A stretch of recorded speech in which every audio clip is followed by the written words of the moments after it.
Hello everyone, welcome to the podcast. I hope you're doing well today. Just before we start this new episode, I want to let you know that I've uploaded part 1 of a new premium series, that's Premium 29, and it's available now. So Premium Series 29 is all about how my dad speaks English. And what I've done is I've been through his latest appearance on the podcast. That was episode 704, the Rick Thompson report. I've been through it, listened carefully to it, been through the transcript, because there is a transcript for that one. And I've picked out loads of target language. That's phrases, expressions, collocations, and other nice bits of language that my dad used.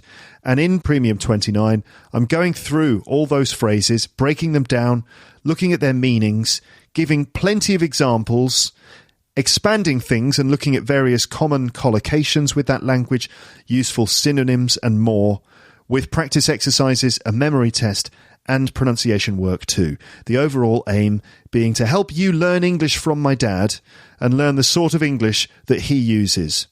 People often comment on his use of English, sort of positively, I mean. They don't just like, oh, your English is terrible. No, quite the opposite. People will often point out or comment on his English, the clarity, the way he's, articulate, and also the way, he pronounces things with his accent and so on. People often, will comment on those things. And, well, basically, that's the target this time. Let me help you learn English directly from him. So if you want more information about the premium subscription or you're just ready to sign up now, then go to teacherluke.co.uk/premium info. That's teacherluke.co.uk/premium info. And of course, if you sign up, you'll also be helping to support this podcast long term. Right, so let's now turn our attention to this new episode of the free podcast. And here we go with the jingle right now. You're listening to Luke's English Podcast. For more information, visit teacherluke.co.uk. Hello, listeners. I hope you're doing well. In this episode, you're going to listen to a conversation with another Lepster picked by other Lepsters for an appearance on this podcast. This time, it's the turn of William from France, who came joint third in the competition. It was a tie between William and Robin from Hamburg, and Robin will be on the podcast soon as well. Right, so this episode is the latest in the WISBOLEP series, and WISBOLEP means why I should be on Luke's English Podcast, and it was a competition I launched last year in which listeners sent in short recordings to persuade members of the audience to vote for them to be chosen for an interview on my podcast. So far, I've spoken to the winner, that was Awala from Syria, and second place contender Tasha from China. I've spoken to both of them. Let's now return to Europe and talk to William, who lives in France. Europe. I didn't mean to go p at the end. Europe.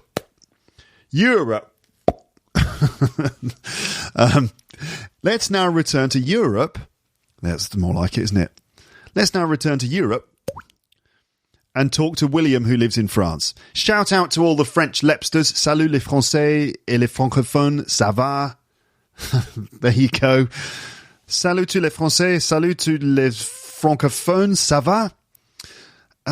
Shout out to all the French Lepsters and French-speaking Lepsters out there in Lapland. William is from France. So I think these WISBOLEP interviews are really interesting, and there's a lot to gain from listening to them. Sure, there will be some people who will decide that they just can't listen to another learner of English and only native speakers of English are worth listening to. I can understand that to an extent, but I do think that completely dismissing non-native speakers of English like that is a mistake. Learning English is a complex and personal process, and I think there is a great deal to be gained from listening to other learners describe their experiences and methods of learning English. This can give you inspiration in terms of specific things you can do to improve your learning. And generally, it can give you a lot of perspective about what it really means to be a learner of English or a speaker of English as a second language or third language or fourth language or whatever it is. It can give you perspective on what proficiency really is, what fluency really means, how important perfection is compared to just having the initiative to just go out there and start using English. Also, it can give you a sense of camaraderie with other fellow learners, and it's very healthy to know that you're part of a community of similar language learners around the world, all of whom are trying to work on their English level in various ways. Some people are better than others, but everyone is going through a similar process. In fact, we're all learners of English in a way, including me, and it's wrong to think that learning English has a specific end point or conclusion to it. It's a never-ending process, really, and there are always things to learn and ways to improve in terms of how we use this tool to communicate with people more effectively. Perfection is not necessarily the thing to expect from yourself or from others. It's a high ideal to strive towards, but if you only accept perfect English, then prepare to be disappointed, both by yourself and by others. Setting perfection as your ultimate goal is quite unrealistic and doesn't really reflect the nature of English as a pragmatic language. When you're using English in the real world, it's not necessarily about having flawless English, but about the results that you achieve with your English. It's connection, not perfection, as the girls from All Ears English always say. So this doesn't mean that you shouldn't be ambitious or that you shouldn't try to do your very best in English. It's important to try to be better at English, of course. But little mistakes are inevitable, holes in your knowledge of English are inevitable, and you shouldn't let these things stop you on your journey with this language. We have to try to accept that we'll make mistakes and we have to learn from them. You have to be philosophical about it. Another idea that strikes me as I listen to these WISBOLEP episodes is that curiosity and a willingness to take risks are really important. It seems to help your progress in English if you are willing to go out of your comfort zone a bit and throw yourself into situations that will ultimately help your English to develop. Be curious all the time and keep moving forwards in your quest to know more, learn more, and get more control over the language, even if you never really get to the end. In fact, there isn't really an end point. But be patient and don't let little obstacles get in your way. Suddenly, I feel like I'm being preachy. That preachy is a word that came up in the episode with my mum recently about philosophy and stoicism. Which was kind of like about how Stoic values can help you to lead a happier life, basically. And I said at the end, I hope that didn't come across as being preachy. So to be preachy, Preachy, preaching is kind of like basically telling people how they should live their lives. Like, you should do this, you shouldn't do that. Preachy. So to be preachy is the adjective, which means that you're sort of preaching at people or acting in that kind of way. So I suddenly feel preachy. But no, I do stand by the things I've just said. I think we can all accept that they're true. I mean, in real life, in actual practice, it can be, difficult to put all these things into practice. And I speak for myself there in terms of my French. Like, I have I know all this stuff. We all know it's true, but do we apply these things to our language learning? Not always. Actually, another important thing is this, like, don't beat yourself up. It's important to know all these sort of principles about what we should and shouldn't do as language learners. But actually, one of the main things is that we shouldn't really worry about things too much, and you shouldn't feel bad if you don't do lots of things that other learners do. So, I mean, don't beat yourself up or at all, and don't feel obliged to do anything, really. Everyone's got their own way of doing things. That's kind of the point, I suppose. Just find your own way of doing it and don't worry about other people. Take inspiration from other people, but sort of like don't compare yourself to other people too much. Everyone's got their own way of doing this. Now, I could bang on about this kind of stuff all day, but I will conclude by saying that it's up to you to find your own motivation to keep going with English. There is no one perfect way. Everyone has to find their own path, and I think it's a long-term thing. At the very least, certainly for the next hour or so, I hope you simply enjoy listening to William talking about his experiences with an open mind and a sense of curiosity, and don't underestimate the value of listening to fellow learners of English. I've said it before, I'll say it again. Try not to compare yourself to others too much, And equally, don't judge other people too harshly. Just try to take inspiration from other people's stories and examples. So this brings us to William from France. And in fact, this conversation demonstrates a lot of those ideas that I just mentioned. Just a little bit of background information on William before we start, just to give you a sense of the context from which he learned English. So William is from a town just outside Paris called Combe de Ville, which I think I've pronounced correctly, Combe de Ville. That's where he's from, just outside Paris, as you will hear him mention. His parents are from the French West Indies, and more specifically from an island called Guadeloupe, which is a French overseas department and region of France in the Caribbean. So his parents were from there originally, and they moved to France in their 20s. William was born in France. He grew up learning French as his first language, but his parents did speak Creole, which is the local language from Guadeloupe. So his parents did speak Creole in the house as well, but no English. In his own words, Creole and French were the main languages used at home, but my parents didn't want me to use Creole. We were in France, so French was the only language I was allowed to use. So it was a bit strange to be able to understand a language without being able to use it. And that's just like a little bit of context. Basically, French, yes, first language, Creole in the house, but he wasn't allowed to use it. But as you'll hear, English didn't come into William's life until he started learning it at school, like everyone else in France at that time, at about the age of 12. So 12 was really his first sort of introduction to English. But he took to it, and he liked it. And I wonder if having several languages in the household growing up had anything to do with that. It's possible, but in any case, William didn't get a head start on his peers in terms of English. Could have started just like everyone else, really. So I'm not going to explain in advance all the main points in our conversation. Instead, I will let you discover it as you go. What I will say is that I really enjoyed this chat, and you will find that it gets more focused, more specific, and more insightful as it goes on. That's it from me now, basically. I will speak to you again on the other side of this conversation with a few reflections and thoughts. But now let's hear from William from France, who came joint third in the WISBOLEP competition. Just one other thing before I forget. Here I am coming back like Columbo. Oh, just one more thing. William wanted me to add something at the start of this episode, and that is to say a big thank you to all the people who voted for him in the competition, giving him the chance to be featured in an episode of this podcast that he listens to regularly himself, and here he is on that podcast himself. So he wanted to say thanks to the people who voted for him. So thank you on behalf of William. Okay, right, so let's actually get started, and here we go.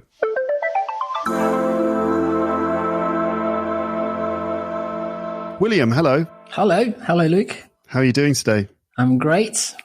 Yes, being a bit nervous, but yeah. Feeling nervous. Have you ever done a podcast before? Not at all. It's the first time ever. Really? Yeah. Okay, cool. And how does it feel to be on this one? Well, I've got the feeling that I'm getting out of my comfort zone, if I may say so. Yeah. Yeah. It's a bit of a challenge. I didn't expect that, to be honest. I did it just to, just a game, an exercise, I sent my recording at the last minute, and I didn't expect to be, one of the selected. So, it was a bit of a surprise, to be honest. So, yeah. And here I am now talking with Luke. Yeah, that's right. Luke from Luke's English Podcast. Exactly. So you're in France. Whereabouts are you? Well, I'm about a bit less than 30 kilometers in the south of Paris, in the suburbs of Paris. Lovely area. Yes. Nice to be where I am, not far away from the woods. Yes, great. I love where I live. Access to nature. That's good. That's right. Yes. Don't get much of that round here. Oh. It's all a bit urban and built up, but that's all right. Lots of nice restaurants, which are closed. I bet. So, where are you from exactly? Are you from that part of France? What do you mean? Where I lived or where I was born? Where were you born? Where did you grow up? Well, actually, I was born in the north of Paris. Yes, in the north. Yes, in the suburbs in the north of Paris. But I've always stayed in Paris or in the area. in the suburbs. So I've always stayed there. And I lived a little bit in England, as I told you in my recording, when I was in my 20s. It's the very beginning of my studies. Yes. You were in your 20s. Yes. Okay. Can I ask how old you are now? I don't know if that's not a taboo question in France, is it? No, not at all. I'm 46, actually. Okay. Very similar age to me. Yes, not, yeah. I am younger, though, listeners. Yes, I know. I know. I'm a bit older than you. Slightly. Yes. Okay. So let me just ask you about your English, about learning English and stuff, because I mean, are you different to like most French people? What do you think? Difference in your level of English? It's hard to say. I could very easily talk to some of my colleagues in English from time to time, but I don't know if it's a taboo, but it's a bit strange. We do not talk that much in English, between English teachers, unless we've got, native speakers in the team. So it's it's a bit weird. I don't know. So even in the staff room, you've been teaching in English, you've been speaking in English in the classrooms. You come back to the staff room and it's just French again. Yes. Most of us are French speakers, so yes, we would speak French. So it's a bit strange. I think I would have liked to speak in English a little bit with my colleagues, even in the staff room, just to have another opportunity to practice. I think that would have been a good idea to do that. It would be a bit weird, wouldn't it, for a group of French people to just speak in English with each other? Probably. I don't know. Sometimes we do it, but for a very short time. I don't know. It's probably because in France, we all maybe judgmental. Can we say that? Mm-hmm. A little bit. And even though we are experienced, maybe we may have, listen to the others speaking in English and say, okay, oh, that's funny the way he speaks. Oh, that's more American. Or maybe it's more British. I don't know. It's never talked about that. Never tried, even tried. I guess you guys wouldn't be able to like switch off the kind of teacher mode. I don't know. No. Like you'd be analysing each other and it wouldn't feel comfortable or normal. You'd be kind of thinking about each other's grammar and it would make you feel self-conscious maybe. Probably. Honestly, I don't know. I mean, someone has to start. And when it started, then maybe we would follow. But obviously nobody does it. But French is your language. Of course, everyone's going to speak French. Right. Yeah. But we're English teachers. But you are English teachers. Yeah, it's a bit of a funny one. But I was wondering about France, though, in general. Mm-hmm. What's the kind of feeling in this country about the level of English generally among French people? How do French people feel about their English generally? I think that most people think that their English is a bit low, to be honest, compared to other European countries, for example. And we definitely need to change things so that people have a better level, a higher proficiency, in English. But we're working hard on that, But that's what people say. We're not good at languages. We're not good at English. I wonder why. Probably because we don't have lots of English programs, or probably we do not make the effort to watch and to, have more inputs in English and do things outside the classroom. Probably, and that's the reason why we don't make the effort. It's a bit of a pity, to be honest. I guess so. It's also a bit of a mystery too. It is. Honestly, I can't explain it. I just can't.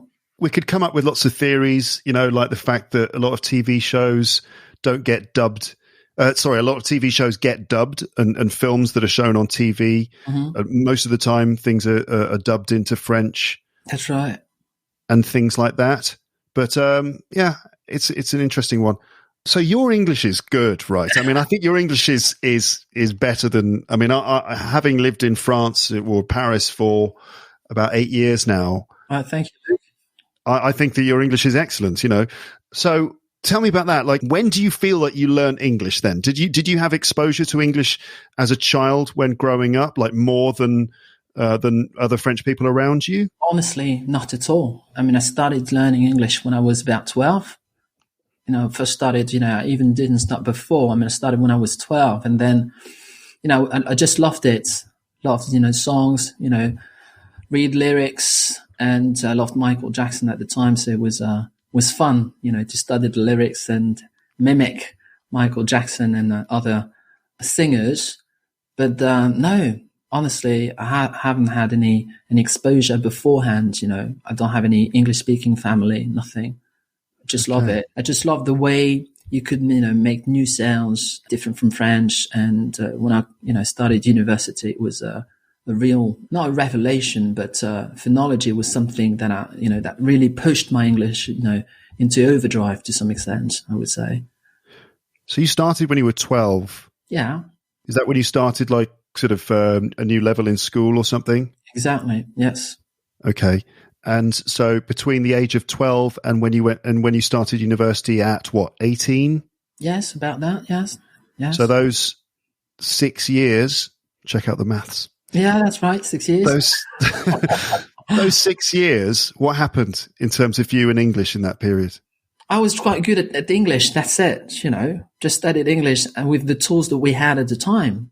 That is to say, not much. If you wanted to have some more information, you had to go to the library. No internet at the time. And I just loved it. Listened to lots of English. But it really changed when I studied, high school and university. But my level was okay. It was normal for a, 12-year-old. Just sort of normal for a 12-year-old. Yeah. I had the same difficulties than in the others. And so when you came to university age, yes, about 18, I guess. Yes, more or less. What did you study at university? English language and literature, and we had other history and civilizations, everything, phonology, phonetics, all these things, related to English language. Yeah. I see. Mm. So what was it that changed then? When did you get a significant boost in your English then, do you think? I guess when I started to go abroad, when I made the decision to I wanted to push my English a bit forwards, it was too academic. So yes, I said, if I want to be an English teacher, I have to go abroad. So I started with the States just on a holiday, for a whole month. Then I came back and I said, okay, let's try. And I had the opportunity after 2 or 3 years at university. You had the possibility to go to an English speaking country. And because I knew a little bit of the States, I said, okay, let's go to England. And that's how it certainly started. Yes. And that's really what pushed my English a bit forward, I guess, for sure. Tell me about the opportunity you had to go to England. Mm-hmm. How did you have the opportunity and where did you go? Well, I don't know if you can do it now, but I guess so. When you study English and you want to become a teacher, well, you are offered the opportunity to be a language assistant in an English-speaking country. It's part of the program. It's part of your studies. Well, it's better, to say, okay, I've been to England, or, I spent some time in England or in the US or in another English-speaking country. Because if you want to teach a foreign language, it's best to have some experience in the country, for not just for a week or a couple of days, but for a longer time. You were planning to become a teacher? Oh, yeah. Yes, when I was at university. Well, at the very beginning, I wanted to be a translator. But my German at the time, because you needed second language, you had to, yes, obviously speak in French, English, and another language. And I used to be quite good at German, but not good enough, to imagine to be a translator. So I just had to forget about that and say, okay, yeah, teacher, I'd like to carry on with English and to teach English. So for me, it was obvious, to go abroad and to live in a country, an English-speaking country, for quite a long time. Okay. So England was the country? Yeah, England. Absolutely. Whereabouts? It was in Kent, a place called Tunbridge Wells, Royal Tunbridge Wells. Tunbridge Wells, okay. Yeah. So tell me about your experience of being in Tunbridge Wells. How long did you stay there? 2 years, right? Yeah, a little bit more, a bit more than that, because after that I used to come and go, quite regularly. Every month I was in England for the following years after that. So, I had the feeling it was my second home somehow. I felt the urge, to go to England every now and then. Yeah. And did you work as a teaching assistant then? Yeah, that's right. So I used to speak French to English students. It was a good experience. My first experience as a teacher, really. Full time. So quite interesting. What age groups? I was in a secondary school, 2 secondary schools actually, up to sixth formers. Yeah. Okay, up to sixth formers. So sort of 12 to about 16, that kind That's of right. Yes. teenagers. So what was that like then, speaking French or trying to teach French to English teenagers? Challenging. Really, really challenging, honestly. I thought it would have been easy, but it wasn't. It wasn't. Even though French, teaching French is something, it's out of this world. I mean, pronunciation was difficult. And also because they thought that French is not that important. I think that teenagers are the hardest group to enthuse. Can you say to enthuse, yeah, or to enthuse, or to motivate, or to make. They're the hardest people to get enthusiastic or to. Definitely. Yeah. They just didn't care. French. What for? Everybody speaks English anyway. So difficult. But funny. Good experience though. Mm-hmm. Any particular memories that you have of those? Oh, yes. Loads. Yeah. Loads. I mean, well, I was very surprised, difference it was a kind of eye opener, I would say, when I arrived in England and realized that what I really knew about the country was completely different, from what I experienced in school or in England, just from, for example, when I started doing the register, for example, just the names, just to get to know them, pronunciation. And I started, to be more familiar with the glottal stop, for example. I could read Martin. And I remember he looked at me and said, Martin. He said, yes, that's Martin. Sorry. What is that? That's Martin. Oh, okay. Martin. Oh my goodness. It was so hard, to be, to get used to these frequent glottal stop in every sentence. No, really difficult. Yeah, but loads, very funny, lots of language misunderstanding, things like that, with the kids, a bit of a laugh. Yeah. What else did you expect about England then? Having grown up in France, you probably had a certain view of what England would be, and it wasn't like that, I suppose. What did you think it would be like?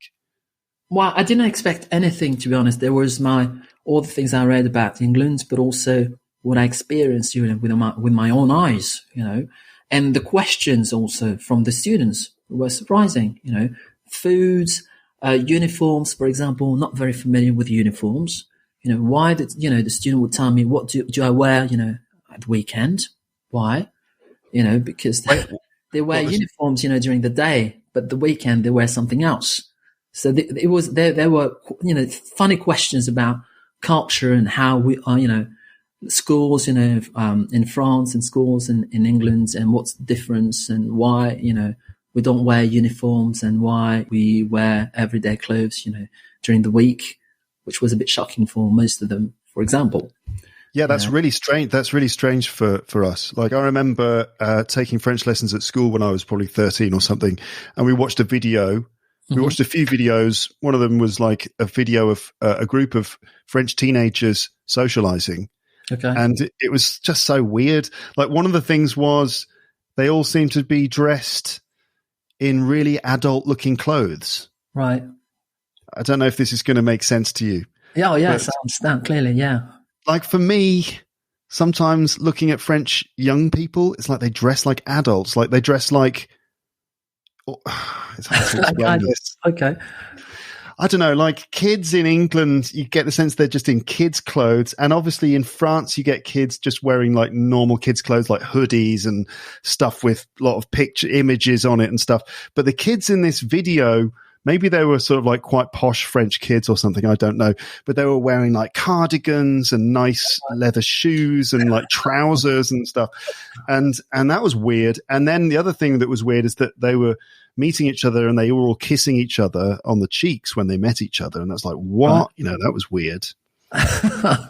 Like them all kissing, they're all these kind of grown-ups all kissing each other. Everyone seemed so sophisticated and so well behaved compared to us English, like hooligan kids. I don't know. Oh yeah. Yeah, that was one of the kind of things, which were a bit surprising, even though I knew it. But when you experience it, yes, that's different. Mm-hmm. Mm-hmm. What was it then in England that made you improve your English so much? Because was it just simply being there that was enough, or did you have to do or think certain things to try and really improve? Well, that's interesting. I mean, being exposed is one thing, but obviously I needed to move a bit forward. I mean, I had to, search out for situations where I was out of my comfort zone, or yes, I mean, for example, trying to get to know people when I was shopping, for example, talk a bit more. And that's how I met, one of my best friends now who lives in Ireland, and I've known for more than 20 years, that's how it started. We just had a chat, in a shop, and then, we started to get each other, nothing special. I was just wanted to have new connections in the country, and I wanted to be in contact with native speakers, and, yes, I met loads of people like that, and, I'm still in contact with them. They're very close and dear friends. And, yes, I wanted to be surrounded with lots of native speakers, because obviously I was not the only assistant, there were all the French people. And the problem is when you stay, with French people all the time, it may be complicated for you to sort of improve your own English, even though I had wonderful times, with them. But you still need to do something else, I wanted to make the most of it while I was in England, obviously. Mm. So you actually had, you really forced yourself to definitely, yes, try and spend time with English people as much as possible, and so on. Okay. What kinds of things were you doing? Like, were you just kind of like hanging out with English people, or did you get involved in any kind of clubs or like sport or music or anything like that? Yes, sports, because, there were lots of activities in the schools, so I was part of a team, a basketball team. But it's true that because I made a couple of friends in England, it was like normal life as if I was in France, really.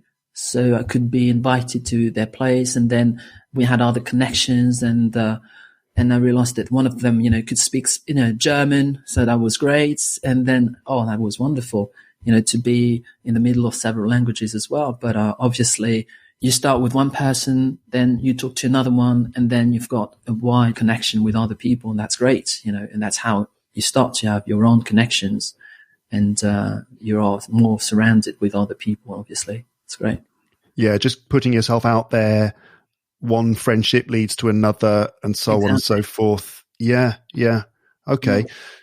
Yeah. So then coming back to France, then you started working as an English teacher then. So where you had been previously teaching French in England, you started teaching English in France. That's right. Yes. How was that then? Which age group did you start teaching? Same. But in a very difficult area, because I was taking the exams, at the same time, to be a qualified teacher. And, you can start teaching, actually, as long as you've got your degrees, you can start teaching. But when you start, you often start with, in very hard schools, I would say, where it's really difficult to impose discipline. It was in a public comprehensive school. And my first experience was traumatic. Yeah. Traumatic? Oh, yeah, definitely, yeah. How? And that's it. Well, the kids, and I've just realized that teaching was much harder than I expected. And even though my English was quite good, even though I knew all the theory about teaching and everything, but I still had to impose discipline, and I was not prepared. I used to do lots of camps, summer camps during the summer when I was younger. And I thought it was a bit the same. I know teenagers. I know what they're like, but it has nothing to do with that, obviously. Especially in the rough schools. Oh, yeah. Yeah. And that can destroy, a teacher, forever, and stop their career, for good. And, yes, it was really hard, to be a good teacher in those conditions. Can you give us some examples of the sorts of things that you faced? Well, yes. First of all, I expected to have a sort of mutual respect in the classroom. And in fact, the problem is at school, lots of students, the pupils, they're in the classroom not because they want to be there. They don't have the choice. So lots of them didn't care. They couldn't be bothered, about English. So it is very difficult to find engaging lessons when they're just not motivated. Apart from that, you had to impose discipline a lot, more than 50% of the time. You had to, yes, impose discipline, you couldn't teach in those conditions. They could very easily start fighting, in the middle of the classroom, and no. And it just didn't care about, threatenings, warnings, nothing could help really. So that was particularly, knackering, I would say. Yeah. Exhausting. Honestly, I mean, after 1 hour, I was just, I was just dead, really. Yeah. And how many hours did you have to teach in a week? Well, the thing is, when you start, a full-time position is about 18 hours, so more or less. That's what I had, yes. 18 hours of actual contact time. Yes. Yeah. Okay. Wow. Sounds tough. And did you find certain things worked? Were there some things that actually worked? The thing is, you have to still do your job, but obviously there were, some people who were interested and that was the only motivation. I'm going to do my work for them, my job for these kids, these pupils, because they want to learn. So why would I stop, doing my job just because there are a couple of, youngsters who want to be a sort of, want to be rebels. Yeah, rebels. Yes. Yeah. So, okay. So like most of the students were kind of up for it, but then there were just some elements that would kind of ruin everything. That can be very difficult for a teacher to witness, his work and say, okay, no, it's not working. I'm not going anywhere. That can be devastating. I mean, I don't know if you know, but like, what do you think is a solution to this? I mean, where does the answer lie? I think you just need to get prepared. You've got to get the tools at the very beginning, because you need to know how to handle these kids. And some teachers are just made for that. Like what?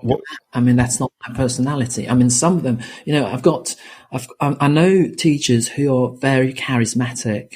Wherever they go, they can impose discipline, with a blink, in the blink of an eye. They just respect. You just know that. And for others, it's just harder, and they just like that, they're just this kind of tough contact with the kids, just love it. And they manage to do something with them. I'm not this kind of teachers. I don't think I am. And so how long were you working in that kind of environment? 2 years. And then I said, listen, no, I can't do that anymore. I'm going to do the adults. How many years? Sorry, I didn't catch it. How many years? 2 years. 2. Yes. I said, it's too much for me. And I said, this is not a kind of public. I don't want to impose this. I want to teach English. And that's how it started with adults afterwards. I wanted to have motivated people, public, who's willing to learn, and to and it helped me, work on my job, more efficiently. And yes, I love that. It was very interesting. So you ended up you work in an engineering school now. Yes, is that what? Is that what you moved to? Yeah, because I taught a variety of people. So I did adults, yes, and then I came back to now I work in a private school, comprehensive school, and a few hours in an engineering school where I have adults. Yes, I teach adults, which is great as well. Yeah, it's good, isn't it? Oh, yes. I like it. It's wonderful, actually, isn't it? It is. when the students are motivated and keen, it's just no end to what you can do. They're very short, they're very small groups as well. So it's very good for, when it comes to, converse, have longer conversations and nothing to impose, no discipline at all. It's good. I like it. Wonderful. So let's see. I'm curious about being a teacher when English is not your first language, right? Mm-hmm. So for me, for example, okay, so when someone asks you a question, or you're dealing with a language point, or you're doing a language exercise with your students, let's say you're working from a course book and there's an exercise, just the typical exercises that we do in our lessons. Let's say it's a gap fill, a grammar gap fill or something. For you, where do the answers come from? Because for me, when I look through a grammar exercise, I analyze the language first and foremost using instinct. So I will run the sentence through my head, or I'll say it out loud, and I'll just feel whether it feels correct or not. And then after that, I'll impose my understanding of grammar in order to sort of verbalize the answer or explain it in linguistic terms. But my first port of call, my first way of doing it is just to sense whether it feels right or wrong. I mean, how about for you? Well, the thing is, because they're not high level, so it's not that difficult. When we studied, grammar at university, we did lots of linguistics. So we studied grammar to a very high level. So it's not that difficult. It's much harder when you teach adults and they've got as B2, C2 levels. So obviously you need to work beforehand because you may have questions and you need to think what they may ask me. So I need to think before, because sometimes they may ask me tricky questions about how it is, as an English person, it's easier for you, even it's instinct, but you need to give them an answer, how they can apply this rule in another context, you see, and that makes it very difficult. The public we have is not that difficult, for teenagers. But when they've got a higher level, they may ask you tricky questions. And obviously, yes, you need to check, you need to do some research if you're not sure, to be able to give them a sort of input that it can use afterwards. Yeah, you need to be able to give them, the kind of the key, the grammatical answer, which they can then apply. Absolutely. Yeah, you just can't say to them, "Oh, well, that's the way it is. That's how it works. Just learn it by heart." You have to sometimes, though, don't you? Or is there always an answer? Yeah, the thing is, they always want to translate, from English to French. Well, French is different. I don't understand. Why did they say that like this? Well, that's the way it is. Stop thinking. Imagine you're an English person. That's the way they think. They're not asking themselves questions about it.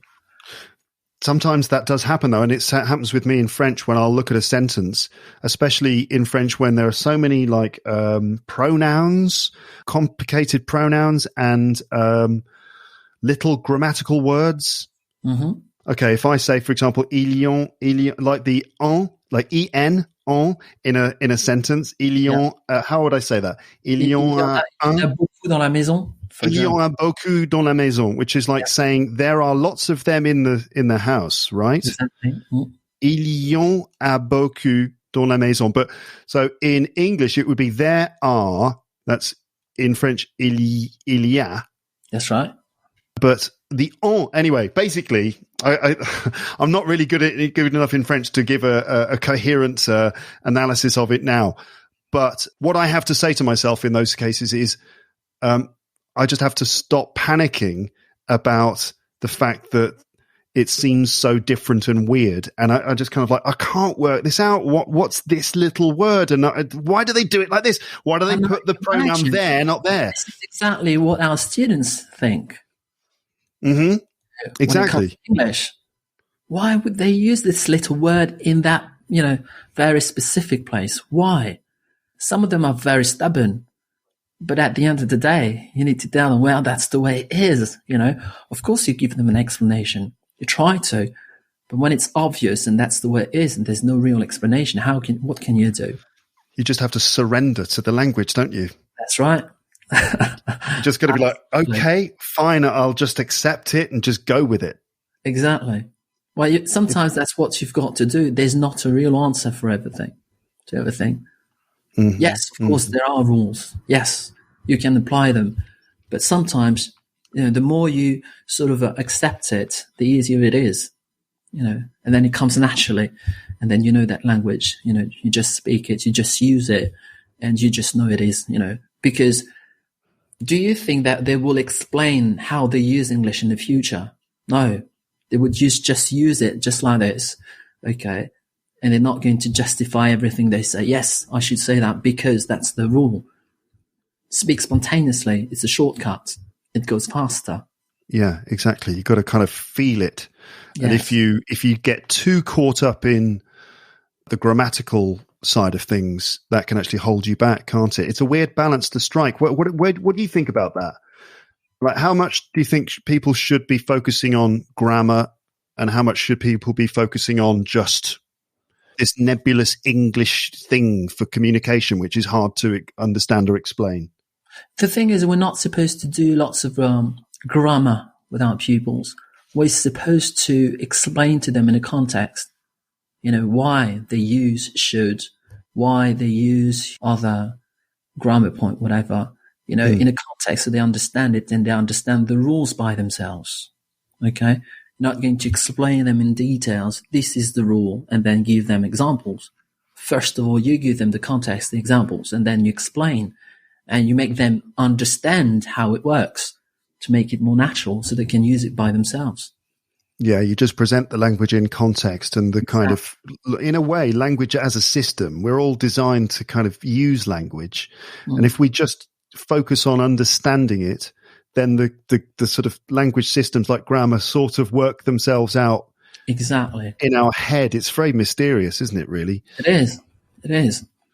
How about you then? So having lived in England, say 20 years ago for a couple of years and going back and forth a bit, how do you manage to maintain your level of English? Well, that's the whole point, when you're young and you spend a long time, not teaching, but learning and studying English at university, it's easy. But when you've got a job and when you're an English teacher, that's what I was saying in my recording, how do you keep your English up to date? That's the thing. And I think one day I said, well, I've got to take a good look at myself, question myself and say, okay, I have the feeling I have reached a certain plateau. How can I move forward? Because as I said, there are always situations where when you don't know certain words or when you keep questioning yourself and it's good to sort of practice all the time. So I said, how can I do that? And that's how I discovered your podcast, by the way. Mm-hmm.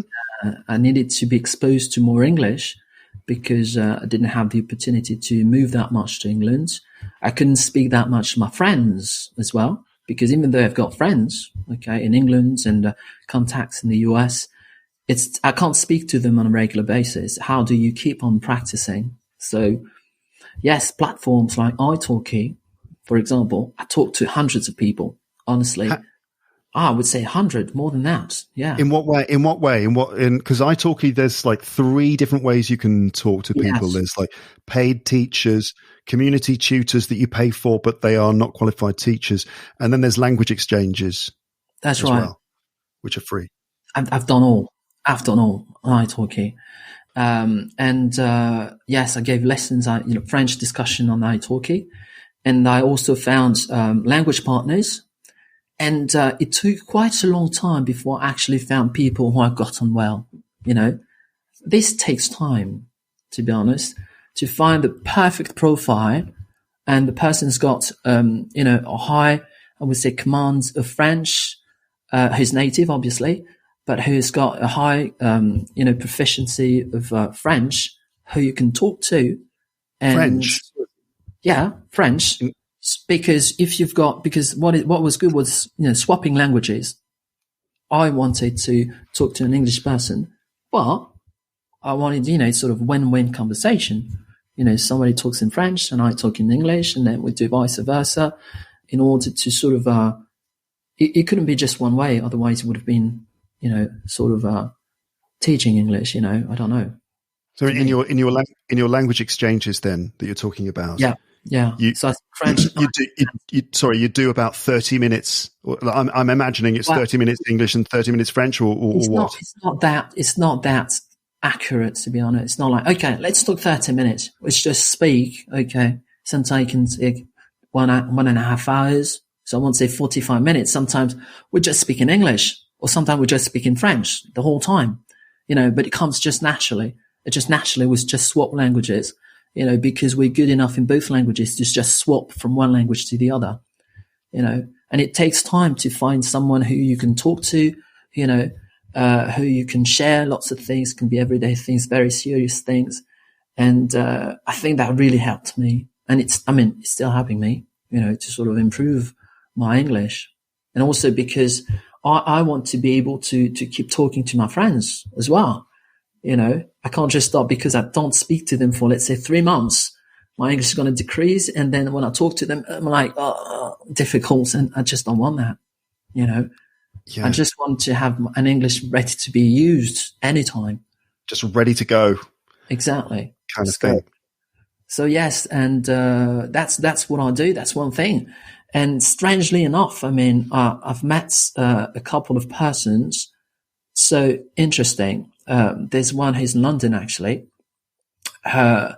who's got a very good, level of French, and, who likes a lot, literature, writing and everything.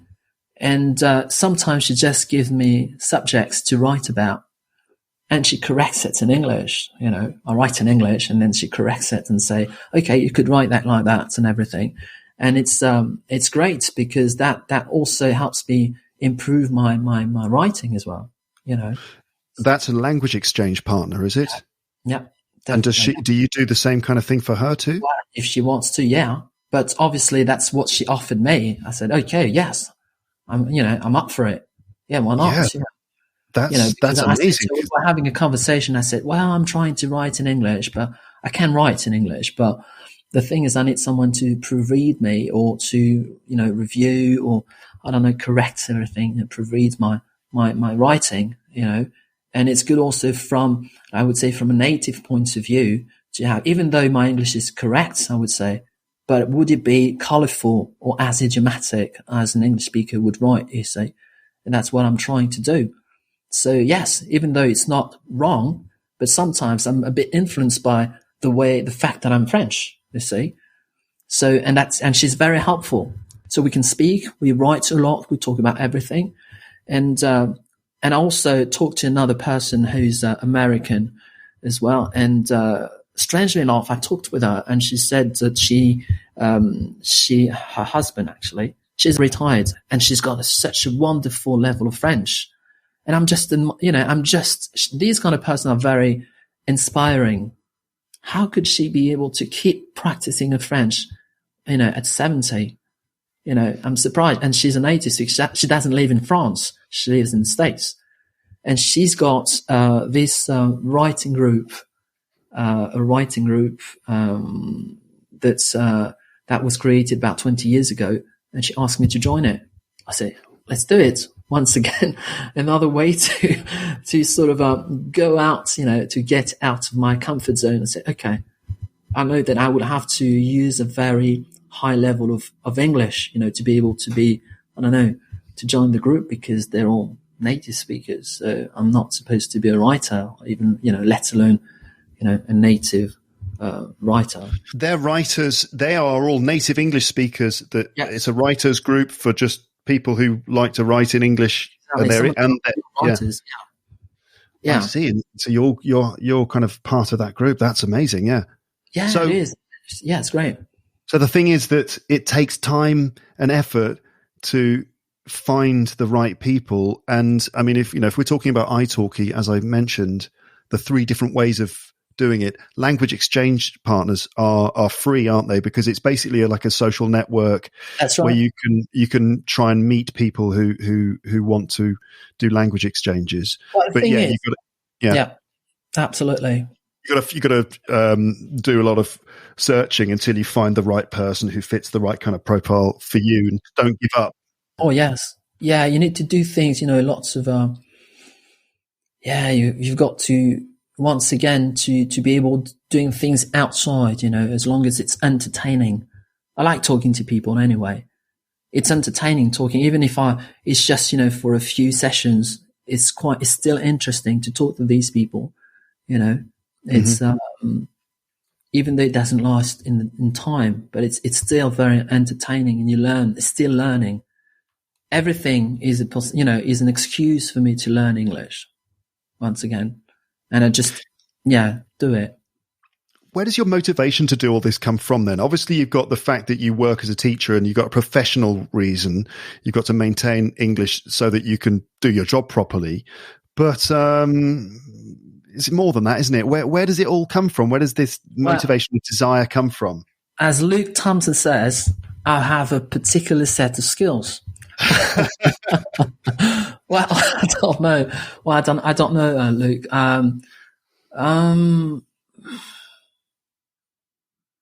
I'm just curious.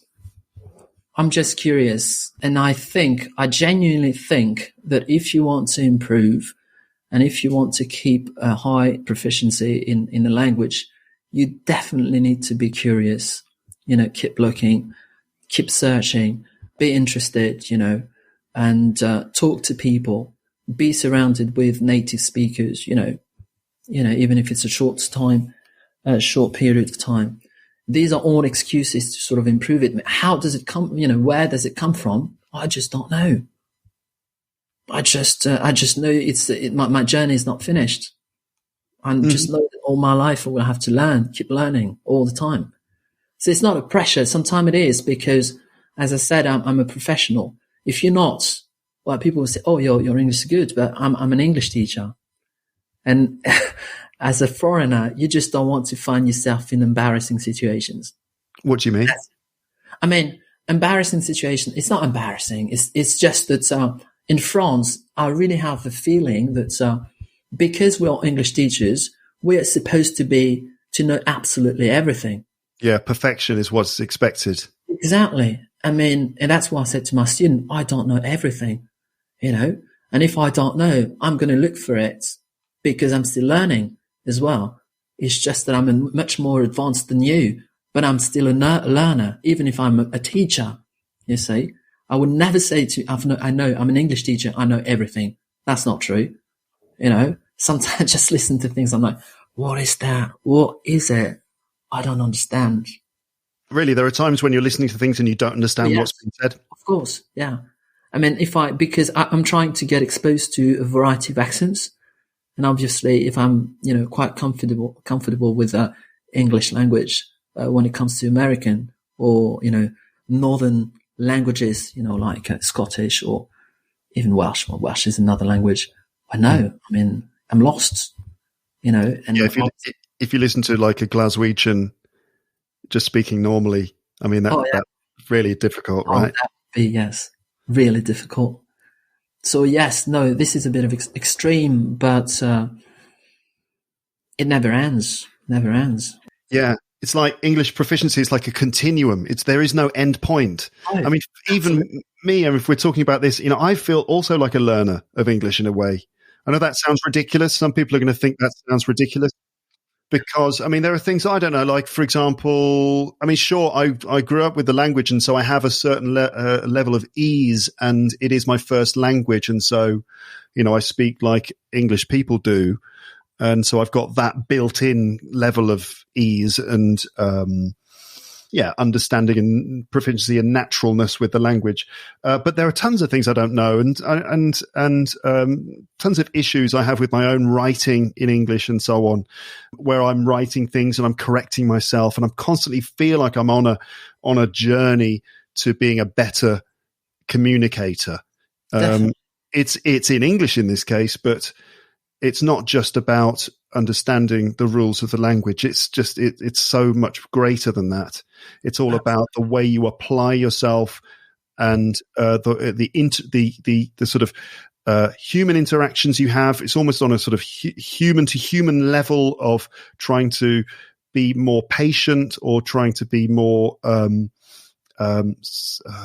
empathetic to the people you're talking to, learning to be a better listener.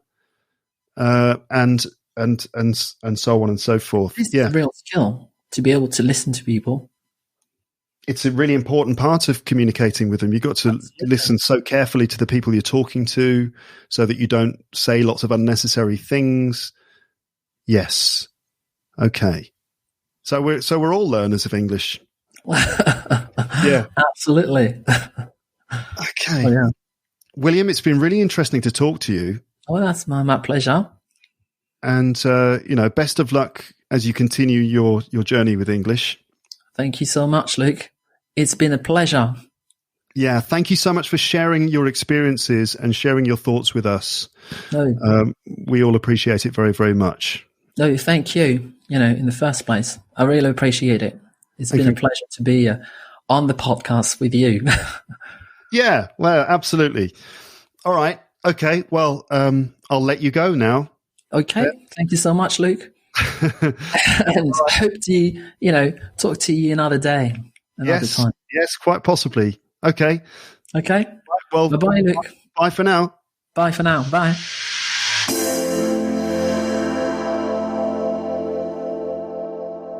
So that was William from France. I really enjoyed talking to him. He's a lovely guy. And here are some of the things I took away from this. Here are some thoughts and reflections. I'll probably be repeating things I said in the introduction a little bit, but, that's what I do, isn't it? That's my thing, isn't it? Repeating stuff. Actually, I think I repeat things. I do repeat things sometimes, but largely that's just because sometimes it's necessary, I feel. Anyway, it's all right. It's okay, Luke. No problem. All right, fine. Repeat. It's your podcast. Repetition is the mother of skill. Isn't that it? Repetition is the mother of learning. Something like that. I'm not going to go off on a tangent on that again. Like, if repetition is the mother of learning, who is the father of learning? And anyway, never mind. So here are some reflections based on that conversation. So again, English is a journey. It's not a destination. There is no end point in terms of learning English. It's like being a musician or a sports player, right? You just something you have to just keep doing and doing and doing all the time in order to maintain your level and to just push yourself further. But there's no limit. It's not like any guitarist one day is kind of like, right, well, okay, that's it. I'm done. The guitar is finished. No guitarist has ever done that. Everyone has to just keep working and working and working. And similarly with sports players, there seems to be no limit. People just keep managing to run faster and faster and faster. I don't know if there's like a limit. Maybe eventually athletes will train to a certain extent where they're like, I physically cannot run any faster. The human body has reached its absolute pinnacle. And if we push it any further, the legs will fall off, or, we'll go back to the future or something. I don't think that's the case.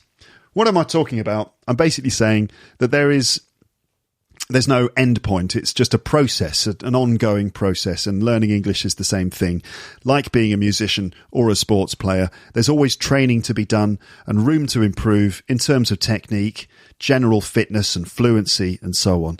You have to practice all the time, and there are always ways in which you can gain more control and more efficiency in how you use English to express ideas. It comes through practice, practice, practice. This is true for native speakers of the language as well, including me. I see myself as a work in progress too, in terms of how effective I am as a speaker or writer of English. Finding language partners for language exchanges can be a great way to get regular practice into your life. But you have to find the right person, and this can take a long time. But don't let that stop you. Keep searching. Keep talking to different people until you find someone who is right for you. This could be true of one-to-one teachers as well as just language exchange partners. Sometimes you need to shop around a bit. Remember, like William, you can find language exchange partners, conversation partners, and English teachers on italki. I mean, this is a well-known platform now, isn't it? But if you're thinking, where do I find these people to speak English with? Well, you can do it online, italki. italki is both a sort of marketplace for online teachers, but also a social network, okay, which you can use to find other language learners from around the world. And that could include fluent English speakers who want to learn your language. And like William, you could just informally set up conversations with these people and spend some time speaking English and sometimes speaking in your language so you can help them. And if you get the right person, that can be an invaluable source of practice for you. So consider using italki. To sign up for italki, you can still use my link, which I don't generally promote them at the beginning of episodes these days, but you can still use teacherluke.co.uk/talk. Okay, teacherluke.co.uk/talk. You can still use that. And if you access italki through that link, and then buy some lessons with a teacher, italki will send you a discount voucher worth $10, which you can use next time. But you don't even need to buy any lessons, really. You could just sign up for italki and, create a profile and then start using their social network and try to look for language exchange partners and keep searching. You're right. The point here is be patient, be dedicated, keep searching, don't give up, and you could find someone who you can practice your English with on a regular basis in a mutually beneficial way. You can help them with your language, they can help you with English. It could also be a way to make new friends as well. All right, but search, shop around. You're probably going to meet some people who are a bit rubbish. I mean, not just in terms of their language level, but, they just might be sort of time wasters or unreliable. You're going to have to probably go through a few people. A bit like dating, isn't it? In a way, it's like language dating.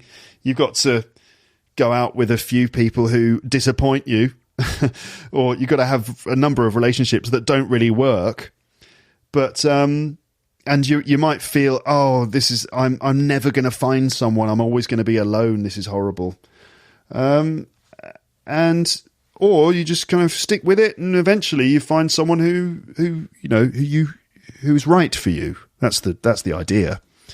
And finally, generally, I would say stay curious about English, especially in terms of learning about how the language works in order to work on your grammar in a sort of organic way. So just be curious about, why is English like this? And I mean, it's perfectly natural to be frustrated with the language. Like, why? Why do they do it like that? Why is it that structure?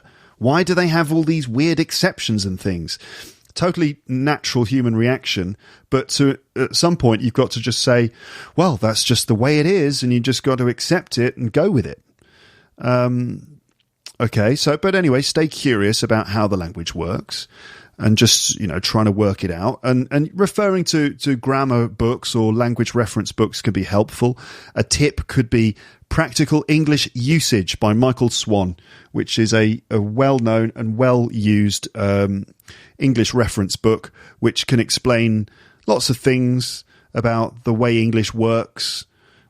Practical English Usage by Michael Swan, a good reference book for English grammar and English usage, meaning just like ways in which English is typically used. It doesn't have practice exercises in it. It doesn't have practice exercises in it. Can you say that sentence? It doesn't have practice exercises in it. It doesn't have practice exercises in it. You see? Even I struggle with English sometimes. Even me! Right, let me try and say that sentence again, okay? It doesn't have practice exercises in it. Ha! Can you do it? It doesn't have practice exercises in it. Another way of saying it would be, it doesn't contain practice exercises. But it's a good reference guide, okay? So anyway, so stay curious about the language, but also stay curious about other people, because this is really important in developing good communication skills. It's not just about how well you can speak and express yourself. It's also about how well you interact with other people, and listening to others is a big part of that. So be curious about the language, but just be curious about people that you meet, and be interested in other people when you talk to them, and you'll find that your communication skills will kind of thrive as a result of that. I feel that's something that William does. He's interested in other people, and that's a strength of his. That's one of the reasons why he communicates well, right? So English is not just a thing that you make. It's not just like I will, what am I trying to say? I will throw English at people. Here, there's my English. It's much more of a human process than that, and it's all about the way that you interact with people, that is a large part of it as well. And listening and being curious about people and responding specifically to the things they say is important for communicative competence. Okay, right. So there are just some thoughts that occurred to me at the end of this episode here. Feel free to share your thoughts too in the comments section on the website or on YouTube. On the website, let me remind you that you should leave your comments on the relevant episode page rather than on the main front page. People do that sometimes, but your comment is likely to just get lost amongst all the other comments that appear on the front page of the website. Put your comment, if it specifically relates to an episode, put it on the episode page. That way it's more likely to be read and it'll stay there, forever. Because obviously my website's going to last forever. I would also like to say that talking to William gave me personally a little boost. He said some nice and sincere things about this podcast to me, sort of off the record when we weren't recording, about how it helped him and how I might be helping other people. And I appreciated that. So good luck to you, William, and all the listeners also who are still listening all the way up to this point in the episode. If you are one of those people, which I suppose you are, because if you're not listening to this, if you stopped listening, then you won't hear this. And so you, the people who are still listening, nice one. You're the best ones who listen all the way through. Some people didn't. Some people I'm going to stop, and they stopped listening, and then they just didn't continue. Huh? What are they thinking? I don't know, but not you. Oh no! Look, listen to me buttering you up for some reason. I'm not buttering you up. I'm not trying to flatter you. But anyway, I guess still feel good. Give yourself a pat on the back. Right there, you go. Permission from me, as if I'm someone who has the authority to tell you to feel good. But I mean, someone's got to tell you, right? There you go. You have permission to feel good about yourself now. All right. Nice one. Okay. Right. Well, that's pretty much it from me. I will speak to you again in the next episode. Again, a reminder that I am working on Premium Series 29 at the moment. It's called What Did Rick Say? And it's all about English that my dad used on the podcast recently. And so premium subscribers, look out for new episodes in Premium Series 29 arriving soon. teacherluke.co.uk/premium info for more details and to sign up. But otherwise, have a lovely day. Now, you know what? Guitars here. I'm going to try and sing a song. So talking about, for example, always trying to improve and practice and stuff like that, and maybe having some modesty, or maybe even what am I trying to say? Trying to practice and improve, and being willing to make a few mistakes and things, and accepting imperfections. With that in mind, I'm going to play you a song, and I'm going to play you a song that I've been working on, and I don't think it's perfect. Okay, it's not perfect. There are mistakes and things in my guitar playing. Maybe I'm not perfectly in tune in my voice, but actually the spirit of this episode is all about just doing it anyway, okay? And focusing on the positives. So I'm going to play a song to you. The song is Don't Let Me Down by the Beatles, which many of you will know. I don't need to say anything about the song, really. You can find the lyrics. I'll link the lyrics on the page for the episode. You can listen to the lyrics and try and work out what the song is about. Ultimately, it's a love song, basically. You could probably go deeper into the lyrics and try and speculate about what John Lennon really meant and what if there are any double meanings in there. But I'm going to play a song for you. I hope you like it. All right, and then the jingle will arrive at the end of the song. So before I start playing, I will give you the usual bye, which I'm going to do now. Okay, thanks for listening. Hope you like this song. If you don't like me singing, you can stop listening now and everything's fine. Otherwise, keep listening and thank you. Okay, all right then, speak to you soon. But for now, goodbye. Bye.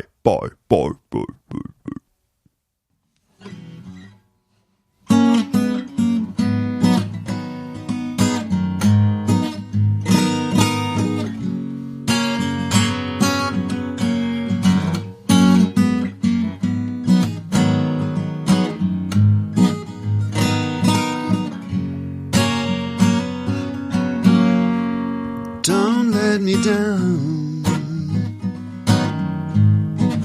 Don't let me down. Don't let me down. Don't let me down. Nobody ever loved me like she does. Ooh, she does. Yes, she does. And if somebody loved me like she do me, ooh, she do me. Yes, she does. Don't let me down.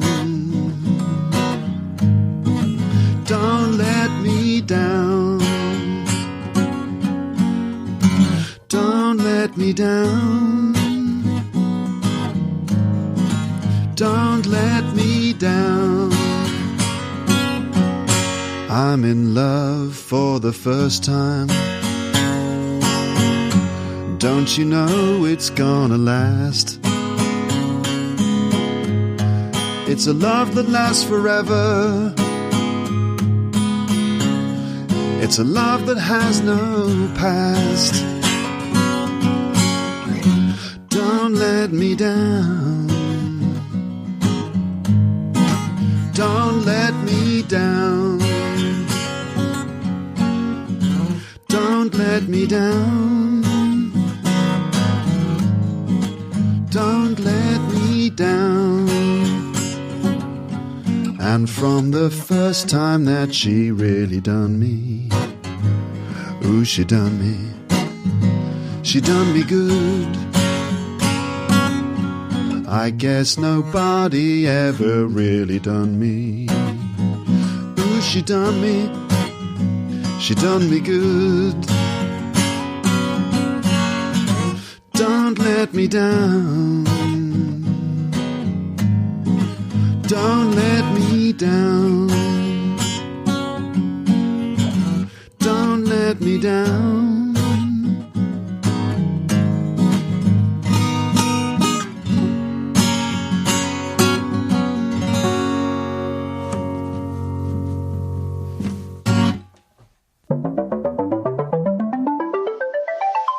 Thanks for listening to Luke's English podcast. For more information, visit teacherluke.co.uk.